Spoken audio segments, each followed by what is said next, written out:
and not just with students. So, Cool. all right, you guys. And so you see my screen right now. There, Jim Carrey there. Yep.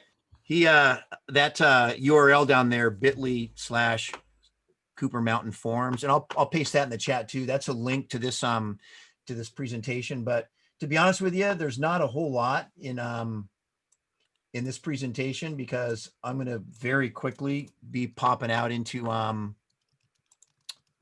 Google Forms. But just in case you want to look at it and steal that animated GIF of Jim Carrey, and I think that was Ace Ventura, Pet Detective. There's all kinds of things on YouTube where people trying to drive like Ace Ventura and having all kinds of problems. So, all right. So you've heard my spiel about me. This is actually a picture of me at William Walker back in, I think this was in the summertime during the meal distributions, and we got a lot of craft kits from Home Depot, those Saturday workshops that they have, and they haven't been having those Saturday workshops during the pandemic, of course. And so we've gotten them to donate a lot of their craft kits. And so this is something I want to remember to say at the end of, let me make sure I'm recording here. I am. With the whole group at 3:00, but I wanted to toss it out there that we've got a lot of these craft kits right now, and I think I was at Beaver Acres at one point in the summer, passing them out as families came through to pick up lunches. But we've got enough of them for every kid at Beaver Acres, and so I need to remember to say that during our last half hour together. All right. So goals here, similar to the goals that I had for my last session, but I want you to first experience a Google form from the student's perspective. And so I've created a Google form that I'm going to launch you guys right into here in just a couple of minutes. Because again, I want you to see sort of the experience of what it's like for a student to do that. And while you're doing that, I'll encourage you to think about the different question types that you're engaging in and how you can take those question types and maybe apply them to your own situation. Then we'll take an opportunity to learn some quick creation basics. How do you actually create your own Google form? And then we'll create a simple Google form for others to fill out. And so our group's small enough where I think we should be able to pull this off pretty easily. I'm going to ask you to create your own Google form, maybe 2 or 3 questions, and then we're going to paste the link to your forms in the chat, and then we'll have an opportunity to go in and complete each other's forms, or at least one other person's form. And then I also, at the end, I'll share some resources with you that can help you on that journey to utilizing and getting better at using Google Forms. And so I wanted first for you guys to fill out an example form to see some possibilities. And so I'm going to paste, I've got the URL there, but I'm going to go ahead and paste this in the chat as well. Give me a second here. So in the chat, in just a moment, before I paste this in the chat, so I just wanted to qualify this one more time here. In a moment, I'm gonna hit the return button and paste this link into the chat. But as you're doing this this form, I think it's about 7 or 8 questions long, maybe 9 questions. Don't get too caught up in the content. Most of the content is very simple, but as you're answering these questions, look at the different types of questions. Right? There's multiple choice. There's some questions that are linear scale. There are questions that are check boxes. There are questions that are checkbox grids. And so pay attention to the types of questions that you're interacting with. If I can't get into the session by clicking.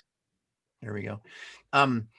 So pay attention to those question types, right? And as you're doing that, think about how you might be able to apply some of those question types in your own teaching, or if you're thinking about using it for record keeping, things like that. So I'm going to go ahead and paste this in the chat now, and you should click on that link and it should take you right to the form, right?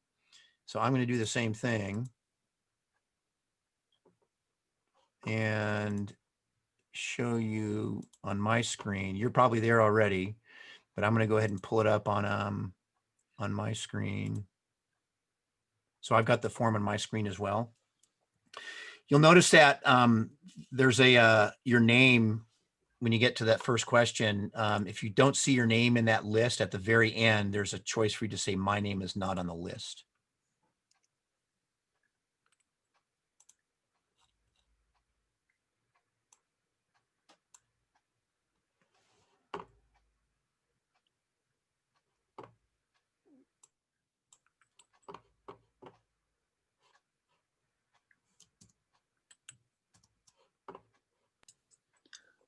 So I clicked on the one in the slideshow and it took me to something about PD on the patio. Oh, well, I've got the wrong link in there then. Sorry. Oh, it was like, That's the only mistake I've made this week, I promise. all right. Yeah, so use the one in the chat. Use the one in the chat. Hey, Yeah, there it is. Okay. there you go. Much better. Yeah. Uh, Whoops. That was my bad. I repurposed a presentation and obviously didn't. I got here a little bit late. Are we supposed to be filling out this form? Yes. Yep. Oh, thank Yep. you. Yep. You're welcome.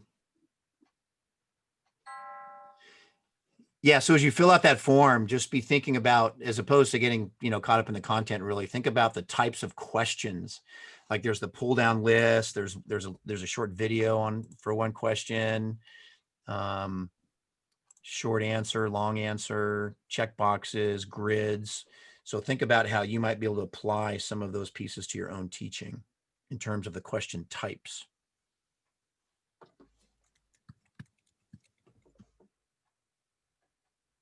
I'm going to leave it. I'm going to leave the order. I'm not going to play your game, Google. I'm going to leave it, but I'm going to skip those two. And then I'm going to show you a little bit of the Google Earth Pro, and we'll just.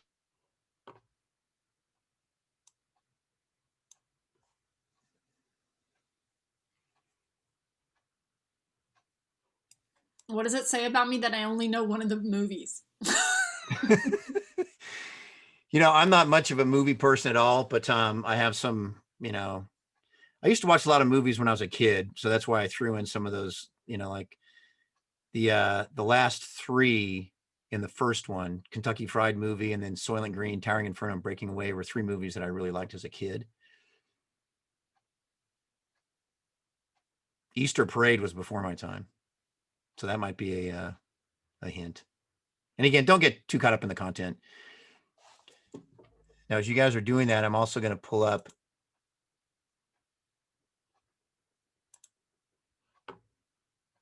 my screen and the responses.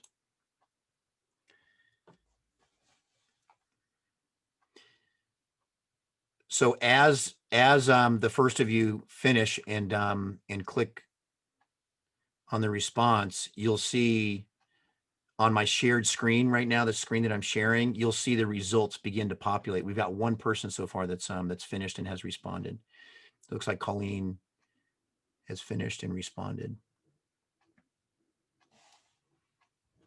So I'd say you get the prize, Colleen, for being first, but I don't have any prizes, so.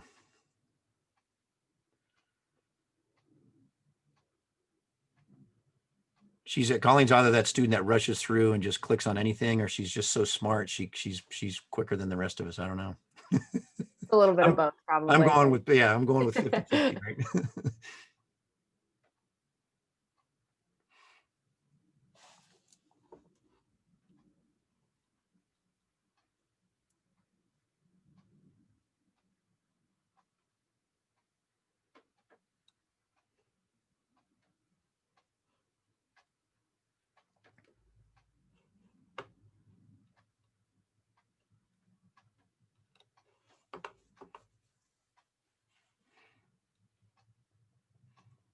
It's like pepperoni's in the lead for the pizza topping. Now, if you can see my shared screen right now, it's and I'm looking at the responses. I'm looking at a summary. So for each question, it's giving me a summary of the responses. Whereas I can also choose to select and view it by question or view it by individual. So if I wanted to see just how Juliet responded, I'd be able to click on individual and just see how she responded. Right now, we're just looking at the responses as a whole group. And some of them don't make as much sense as others. Like this first one where I had you guys choose your name from the drop-down list. This data tells us nothing, right? But whereas what grade levels you work with most often, or how many pets do you have, this gives me a lot more information.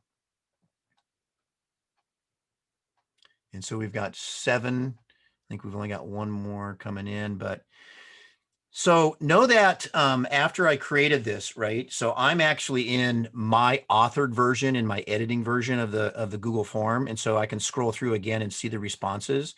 And I'm looking at them now as a function of that's just a summary across all of the questions.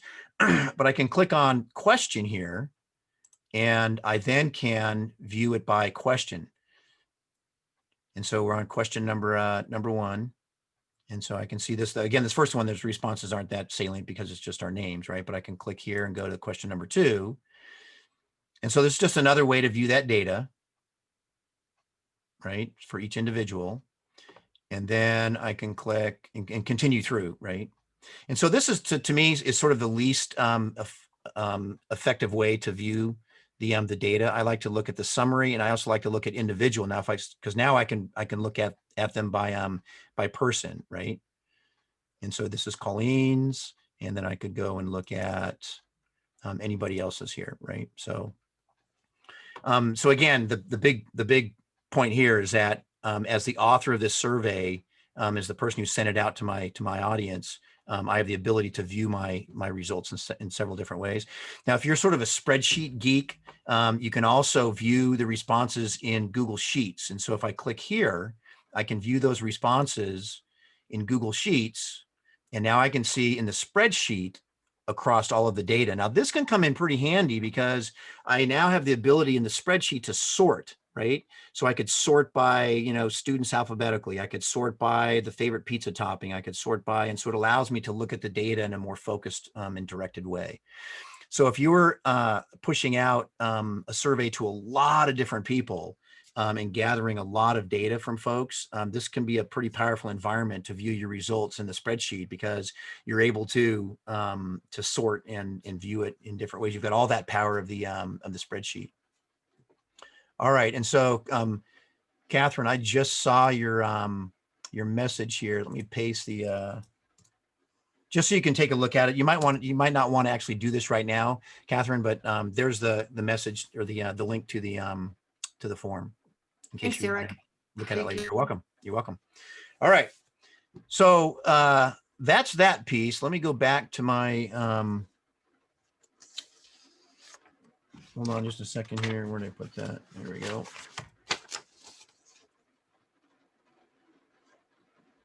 All right, so at this point, you guys, what I'd like to do is just do a quick modeling session and just show you some of the very basics of how to utilize Google Forms and how to do some things in Google Forms. And then I'm going to challenge you to create some of your own pieces, okay? And so there's a lot of different ways to get to Google Forms. One way is to go to your Drive. This is the way I usually do it. I go to Drive, to my Drive, and then just click on New and Google Forms, and it opens up a new Google form for me. So there's a couple of different ways you can get there. When I ask you guys to do this in a minute, if you're struggling with it, you can just pop into the chat or just yell for help, unmute yourself, and I can help you out. So as my untitled form first opens up here, the first thing I always encourage my kids, if they're creating these, or myself, is to call it something, right? So we're going to call this getting to know you. So our form is going to be, if you can hear that pitter patter, that's my skylight. I'm getting, it's pouring right now. In the form description, I'm not going to type anything here right now, but I could type in just a basic description of this that students would be able to read and see. Maybe it's the purpose of the form or just welcoming them for today. Now, for the first question that I put in, Google is pretty smart. If I start to ask a question that's sort of like open-ended, it'll automatically change the choice here to what it thinks you're trying to do, but you can always come over and change it to whatever you want, right? So my first question is going to be, I think I'm going to do a multiple choice question, and my first question is going to be, how many siblings do you have? Right? And that's a multiple choice question. So now I need to put in the options for the kids, right? And so my options are going to be 1, 2, 3, and then maybe, and notice it predicted it for me, right? It knew what I was doing, so it put it in, but I'm going to say 4 or more, right? So there's my first question. I'm done. I'm ready for my next question. Now, before I go to the next question, there's a few things I can think about. Do I want this to be a required question? Do I want to make sure that the students have to answer this question before they can submit? And if so, I can make it a required question. So I'm going to make this required today. So I'm going to say required. Then to create a new question, I just come up here and click on the plus. So add a question. My second question is going to be, I think I'm going to go with a linear scale question. And my question is going to be, on a scale of 1 to 5, how much do you like reading? Okay. Now I could change the scale if I wanted to. I could change it to, anything between 1 and 10. I'm going to leave it 1 and 5, but I want to label the 1 and 5. And so my labels are going to be not much and 5. It's my favorite thing to do. Okay. And I'm going to make that required as well. So this is a linear scale question where the students are actually going to be clicking on a number. So you did one of those in the survey that you guys just got done doing. So let's do maybe 2 more questions here. So this third question, I'm going to choose a drop down. Now you noticed when you did the form that I had you guys do a second ago, the first question was a drop down and it had all of the names in the class, or all of the names from your school. I always like to have that in most of my Google Forms that I push out to kids. Because if I ask them, if I have a question and say, type your name and choose a question type of short answer, sometimes students are going to misspell their name. Sometimes they're going to have a nickname. I want it to be consistent so that if I go into the spreadsheet later and look, it'll be consistent across forms, right? So think about using that idea, right? As opposed to having the students just type in their name, create that drop-down list. And there's ways you only have to create that drop-down list one time and you can use it in several forms, okay? I'm not gonna show you how to do that today, but just remember, you only have to create that drop-down list one time and then you're good to go, right? So for our drop-down list question, I'm gonna say, from the list, choose your favorite subject, right? And so option 1 is going to be reading. Option 2 is going to be writing. Option 3, let's toss in some science. And then how about maybe some music, and then PE. I know I'm missing some here, but that's okay. This is just for demonstration purposes. There we go. I'm going to make that one required as well. And then we're going to do one more question here just to show you how the check boxes work. It's very similar to some of the other ones, but so for the question type here, we're going to do checkbox. For the questions that I had across the, like for the movie question, I forget what the subject was for the other one, but I had used the multiple choice grid and the checkbox grid. I'm not going to create any of those here today as a demo for you, but just know that it's just a matter of typing in your choices for your X and Y axes there. So for this checkbox question, we're going to do check all that apply. And for option 1, we're going to say, I have at least one pet. Option 2 is, I like quiet time to myself. And option 3 is, I am a hard worker, right? And we're going to make that one required as well. Now, you noticed, I'm sure, in the form that I had you guys do, there was an image, right? That image of the road winding off into the prairie. I can add an image to either the question as a whole. So on any of these questions, right, if I click on it, this icon right here would allow me to add an image to the question as a whole. So you could have an image in a question and your question could be based on the topic or the subject of that image, right? Or I could, for each individual qualifier, right, or distractor, I could add an image. So this is very powerful maybe for some of our non-readers or our ELL students, because I can add imagery there, right, or for our lower grades. And so you can certainly design Google Form surveys for the lower grades, kindergarten and first grade. In fact, if you do a Google search for Google Form examples in primary grades, you'll get more than you can shake a stick at. So that's all I'm going to show you in terms of the question types. And in a moment, I'm going to have you create your own surveys. You also notice that I had a video as part of one of my pieces. Now, the video option does not attach to a specific question, but usually what I do is I'll add the video, and the video sort of hovers in as its own, like, discrete piece. And then I just follow the next question that's based on the video that I just put above it. And so to add a video, you just click on the the menu bar here that's always to the right of the question that you're working on. If I click here, and since it's a Google product, and YouTube is owned by Google, the only videos that you can do are by YouTube videos. And so you can either search for a video here, or if you already know the YouTube video link, you can paste it in there. So you can put a video into your survey as well. And again, when you put a video in, it's independent of the question, but then I usually follow up with a question and just say from the video above, etc. So, all right, a couple of other things here before I let you loose. Notice that we look pretty bland here, right? And so if I wanted to customize my theme, if I come up here and click on customize theme, it allows me to do a couple of different things. I can change the theme color. I can change the background color. I can change my font style if I want. It also allows me to choose a header. So I could click on choose image, and I could either choose some canned ones that are there already, or I can upload a picture that I already have from my hard drive, or I can access my Google Photos. And so I think I'll just pick see, getting to know you. Oh, we'll just do jelly beans. I love jelly beans. And so I'll say insert, and then it puts a little header up there at the top of that piece. That's always nice to sort of spruce that up for kids a little bit.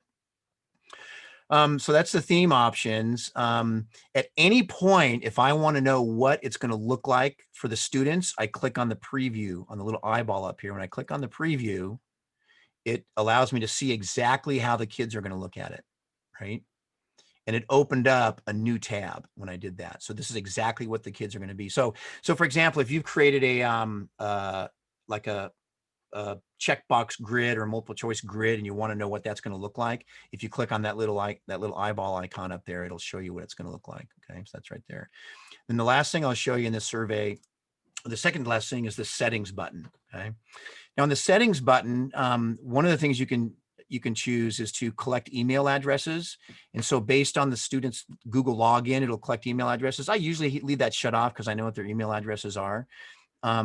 Requires sign in. I oftentimes won't have that because the students had to have had, they've got to be logged into their Google account to do it anyways. But this is sort of an optional piece here. Limiting it to one response. If you do that, the students need to be signed in through Google, which they normally do. And limiting to one response, it means that they can only do the survey one time. So sometimes you want students to be able to submit multiple times, and so I wouldn't select that there. Oftentimes, there are times when you might want a student to be able to edit after they submit. They can go back in and change their answers. I usually don't have that one checked. And then sometimes I'll check this one. This allows them to see some of those same summary charts and text responses, so they'd be able to see what other people contributed. So if you're doing, say, a brainstorming piece, this is a nice one to click on, because then students can see each other's options. And so I'm going to click on save there. The last thing you know how to do, so you've created this great survey, right? So now how do I provide it? How do I push it out to my kids, right? Well, you got to give them a link. So to do that, you click on the send button, and all of you guys are going to be doing this in just a second when you create your own survey.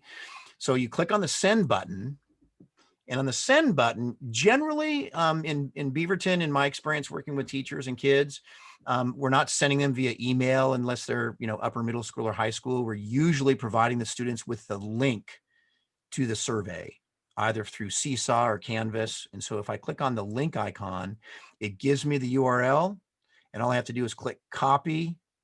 And then just for fun, I'll paste this in the chat. And so if you wanted to actually complete that one that I just did, you don't need to do this, but you can just click on that link, right? So I clicked on send link, copied the link, paste it in the chat, and then boom, the kids are off and running with that piece. So that's how you do that. All right, so I'm going to give you guys a challenge now. I'd like you to create your own survey. And for some of us, the hardest part might be actually getting to the untitled form. And so again, if you struggle with actually getting to a blank form to get started, just unmute yourself and give me a yell. But I'd like you to create a 2 or 3 question Google form. And then when you're done with it, and try a couple of different question types. If you're real brave, you might want to try the checkbox, right? The multiple choice grid or checkbox grid as one of your questions, maybe. But when you're done with your survey, I'm going to ask you to click on the send button and the link and copy that and then paste it into the chat. When you paste it into the chat, make sure you're pasting in for everybody. So as you finish yours and you see that other folks have pasted theirs in the chat, go ahead and click on theirs and complete their survey. So the idea behind this is to familiarize yourself with some of the question types and actually get in and start doing the stuff. And B, the practice of finding that link and then the experience of completing a survey that somebody else has created beyond the one that I had you do in the beginning. So if you've got any questions about that, go ahead and unmute yourself and ask me. But so your task now is to actually get into an untitled Google form and create your own 2 to 3 question form. We're not looking for any rocket science in terms of content here. Have some fun if you want with your content. So if you've got a question about that, go ahead and unmute yourself and give me a shout. And if you add an image, is there a way once it's added into the form to make it like crop it? You know, I think you can actually before. So if you add, so let's just do I'm going to do a Google image search. Let's say I'm looking for an image of a dog. So I'll say pug, and there's the picture I choose. You know, I don't think there is in this one. No, in Book Creator, you can. Here you can't. Once I insert it. Okay, that's it. Yeah, no. Yep. So you don't have the ability. Now I can resize it once I get it in there. Oh, you can. Okay. But you're not able to crop it. How do you resize it? Which one is that? Yeah, you just click on the picture and then grab a corner of it. Oh. Yep. Now, you guys, I'll qualify this whole thing with this. I went pretty quick there. And if you're not, if you've never used Google Forms before, I don't want you to partially freak out right now and go, well, I'm not really sure. Just relax. If you have some questions, give me a shout. The purpose here is just to sort of force you into the environment and get you started. And then before we end our time together, I'm going to point you to some great help resources to continue on your journey. So stick with the easier question types if this is any kind of a struggle for you. So I have a question. Yep. So I made a Google form not long ago, and I did not put anything to ask students' names. So I got this sheet full of information with no name from one class, but the whole entire class. And I was hoping to grade on some of the answers. So is there any way I can track down who submitted? I don't think so. So their email address wasn't a part of the results or the responses? Yeah, so that was another question. You were going through that last part when you were sending. Yeah. So if I have clicked that checkbox, I would have been able to maybe track. Yes, because if you would have clicked that checkbox, if we go back to the to my results, actually here, let me pull them back up here. If we go back to the results from my responses, actually I've got it right here. There we go. Notice that I've got your email addresses here.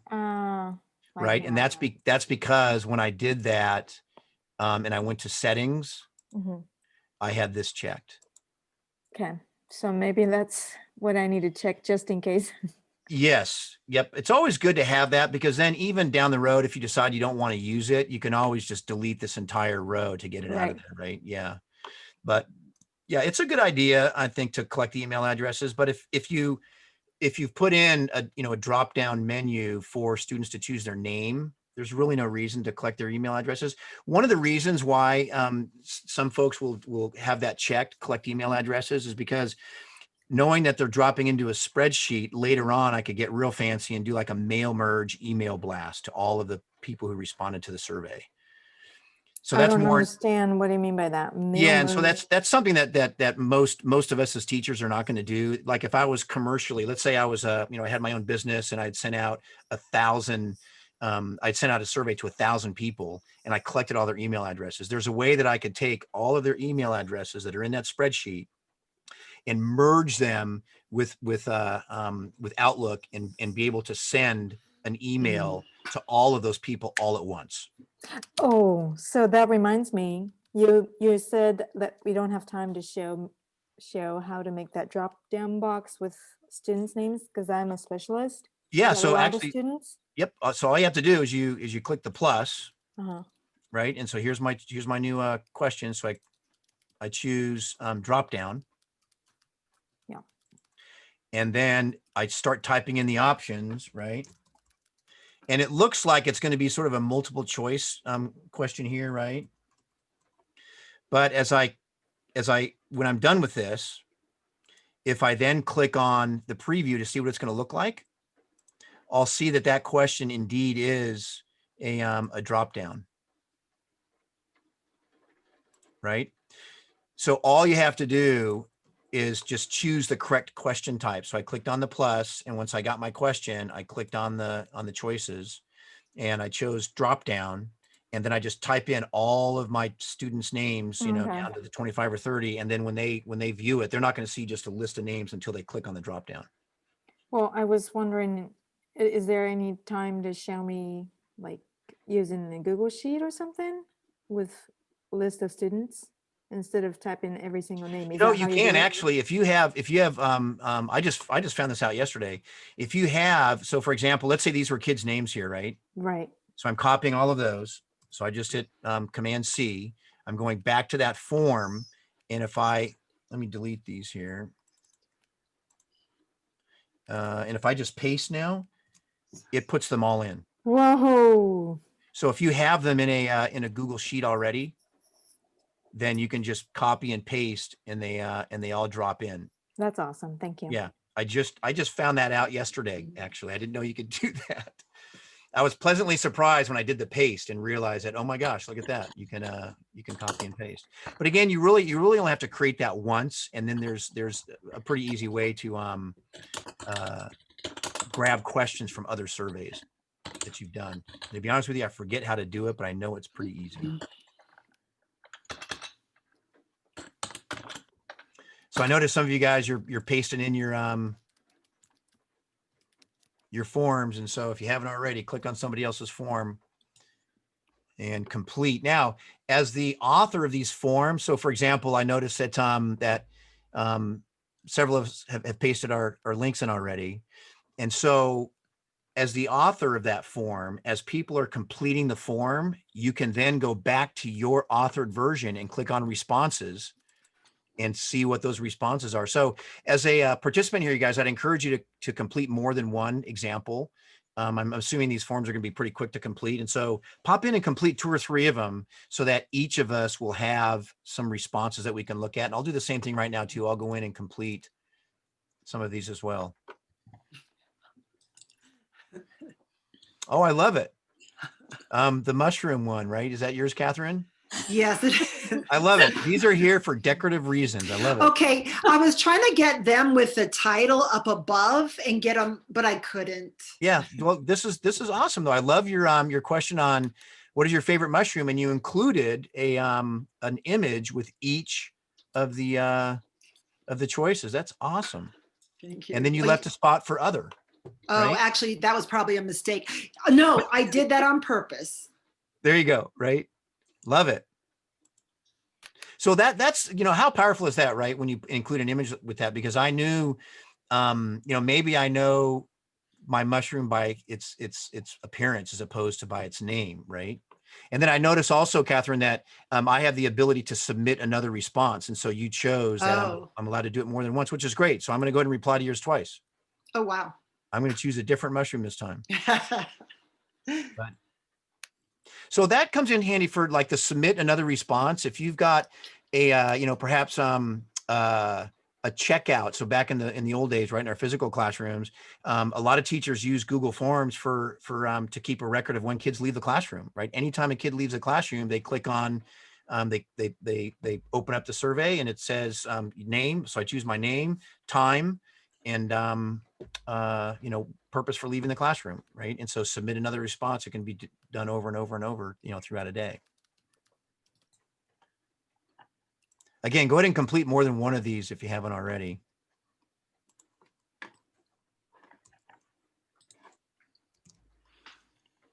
Oh, ducks or beavers? Oh, thanks, Melissa. I've got one kid at U of O and one kid at OSU, so I'm going to choose. I gave you an option of both. I know, that's nice. After I pulled it down, I saw that. That was great. Awesome. Very good.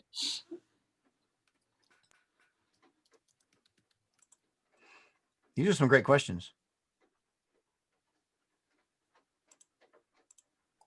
Can you perhaps give me an examples maybe when or what kind of questions will be perfect for multiple choice grid versus checkbox grid?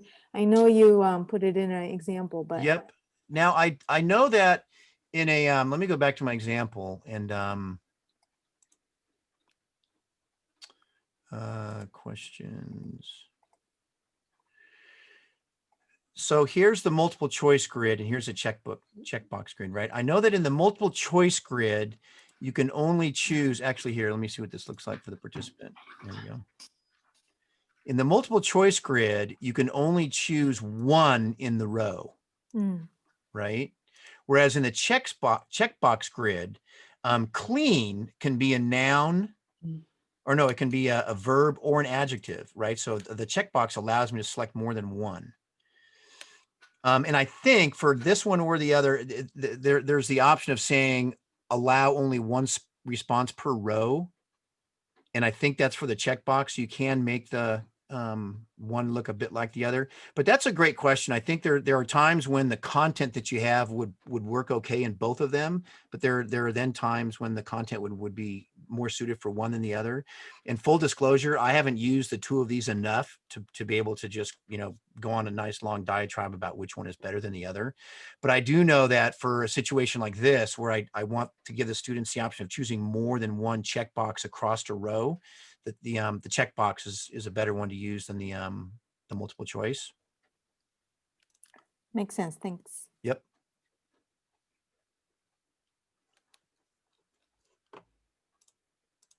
All right, I'm going to complete another survey or two here real quick, and then I'm going to show you some other places to go to get your stuff. Eric, that's something that we could, like, if we did create something for our kiddos, we could paste the link into their Seesaw. Yes. Yep. And they could. That's a great way to do it.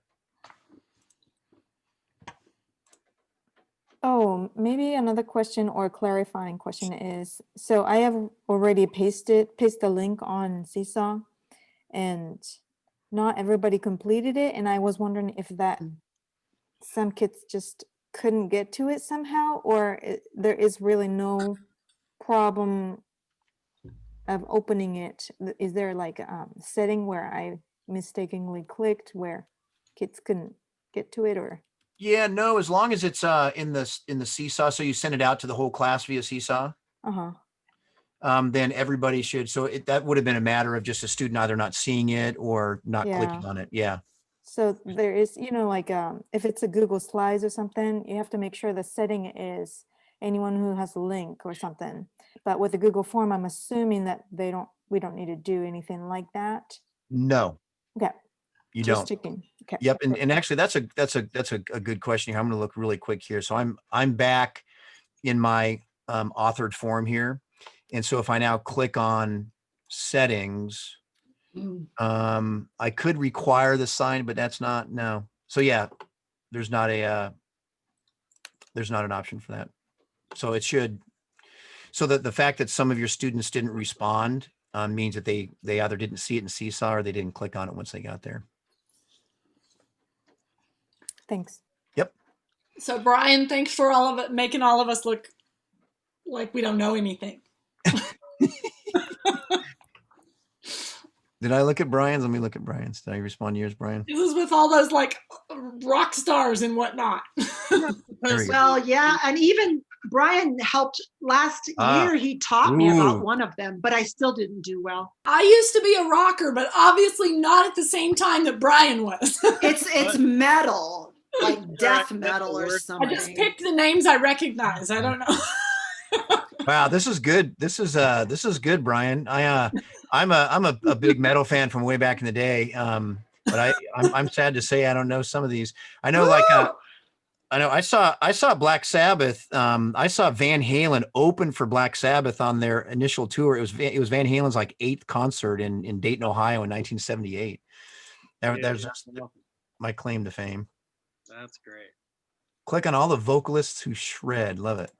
All of them. Right? Oh, geez. I mean, to show you how much I know about, I remember when I was in high school, and so it would have been like, what, 1971, and Led Zeppelin was just on top of the charts. And I asked a friend of mine, and I never lived this one down. I go, well, which one is Led?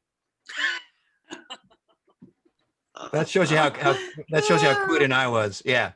And to this day, my high school friends will go, so Eric, did you ever figure out which one Led was? Did you do that? I think Pink Floyd has a lyric in their song that says which one's pink. So Yeah. I think Catherine saw Led Zeppelin. I did. Really? Oh, Wow. I saw Like- Van Halen as a backup band. I didn't really pay attention to Van Halen though, because I Yeah. didn't like. Yeah, well, they were a backup band. They opened up for Black Sabbath, but in their initial tour, but about halfway through the tour, they were sort of showing up, Ozzy and his pals. So it was Ooh, You- uncomfortable. I loved Van Halen. yeah, we went to see Black Sabbath, but in fact, we got there like a song into Van Halen's set, but my brother and I were like, oh no, who are these guys? Man, they were very clean in concert. They were very clean. All right, you guys. So I think we've all had the chance to do that. And so this is giving you a little bit of an opportunity to sort of play around a bit. So I want to go back to my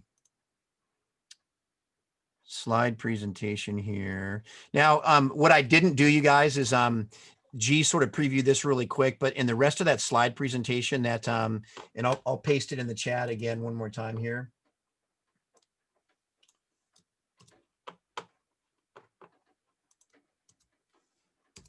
There's some slides here that go through just the step-by-step process of doing this, right?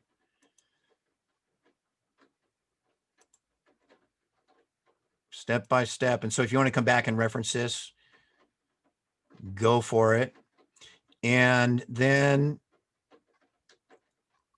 I've got a resource. Here we go. So the last slide in that deck are just some links out to some places that I've come across on the internet that are some pretty good resources. Actually, these are all really good resources on how to do different things in the classroom, and not just how to, but integrative ideas, right? On different ways teachers have been utilizing Google Forms in practical ways.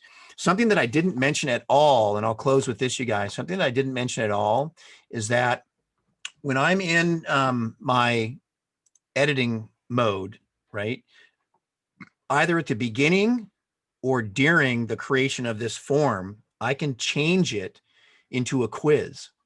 So if I wanted to use this to ask students questions, and so the simplest example might be multiple choice, and to assign point values and to define the correct answer, and then assign point values to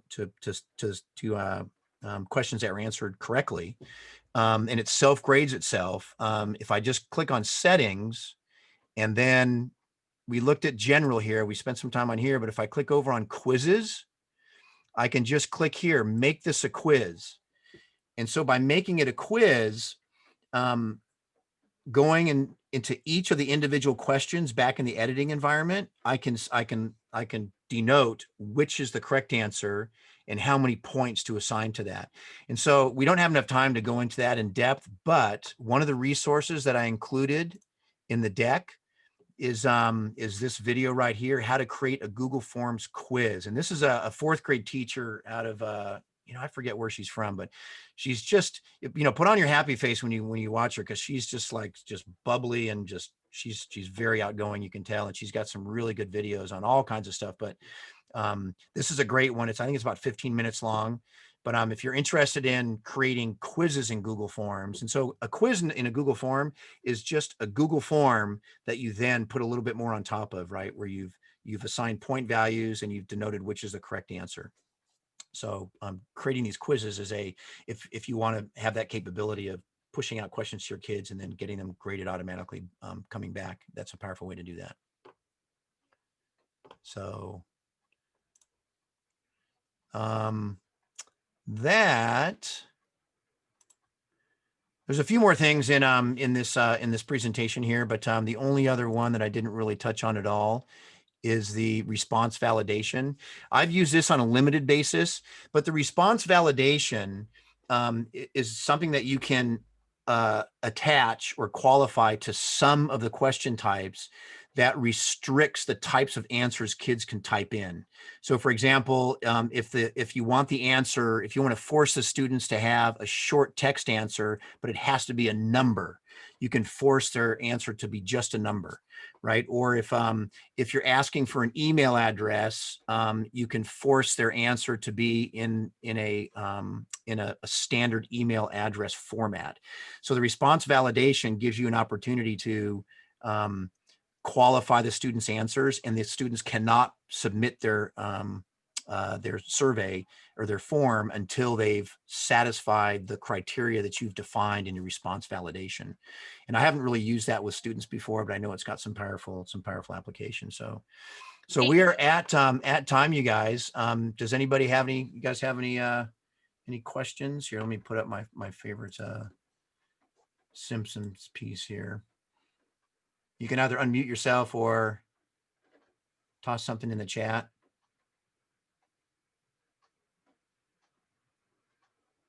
I always like to say, I'm a teacher. I know about wait time, right? All right. Well, awesome. You guys did a great job with those. I loved looking at the surveys that you created. So I think we're going to join back to the main group here, and we'll see you back in G's piece in just a second. Okay. All right. Thanks a lot. You're welcome. Well done, you guys. That was fun. Right on.